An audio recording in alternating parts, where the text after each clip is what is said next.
যাচ্ছিলাম হচ্ছে যে রাঙামাটি খাগড়াছড়ি থেকে। সো প্রকৃতির আসলে একটা খেলা আছে, লীলা খেলা আছে যাকে বলে। কিছু সৌন্দর্য আপনাদেরকে না দেখলে আসলে বুঝতে পারবেন না।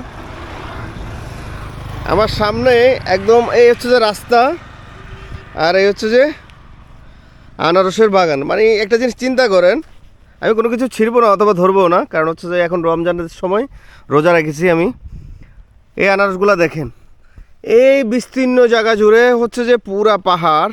শুধু এটা না, আসার সময় অনেক শত শত পাহাড় দেখছি, পুরা আনারসের বাগান। তাহলে একটা চিন্তা করেন, আমাদের দেশে এত বড় একটা সম্পত্তি থাকার পরও, মানে আল্লাহ আমাদেরকে এত বড় একটা নিয়ামত দেওয়ার পরও আমরা এটাকে আসলে প্রপারলি কাজে লাগাইতে পারতেছি না। এই জিনিসের দাম আমাদের দেশে অনেক কম, বাট এটা এই পাইনাপেল বাইরের দেশে কিন্তু প্রচুর দাম, প্রচুর দাম। আমরা চাইলে বাইরের দেশে এগুলো এক্সপোর্টও করা যায়, যদি এটা কাঁচামাল। তারপরও ফ্রুটস যেরকম ইনপুট করে আনে, আমাদের দেশ থেকে চাইলে কিন্তু এগুলা পাঠানো যায়, কিন্তু বাইরের দেশে কিন্তু প্রচুর এগুলার দাম বেশি এই আনারসের।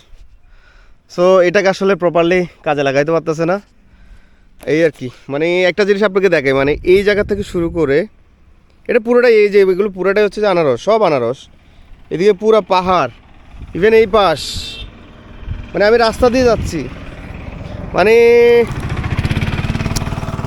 এই সৌন্দর্যের আসলে কী নাম দেওয়া যায় আপনারা একটু বলেন তো, আমাকে একটু কমেন্টে জানায়েন। আসলে এই ধরনের সৌন্দর্য দেখলে মানে থেকে যেতে ইচ্ছা করে আসলে, বুঝেন না? আরে আনারস রাস্তায় পড়ে আসে, খাবার কেউ নাই। আর পথে দেখলাম খুবই সস্তা, ট্রাকে ট্রাকে আনারস যাচ্ছে, শহরের দিকে যাচ্ছে।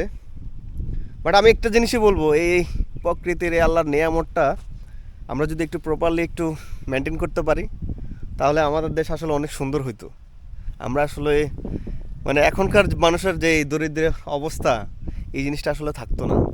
শুধুমাত্র মানে প্রপারলি এটাকে কি বলবো, মানে টেক কেয়ার না করার কারণে আমাদের দেশের আজকে এই অবস্থা কৃষি খাতের।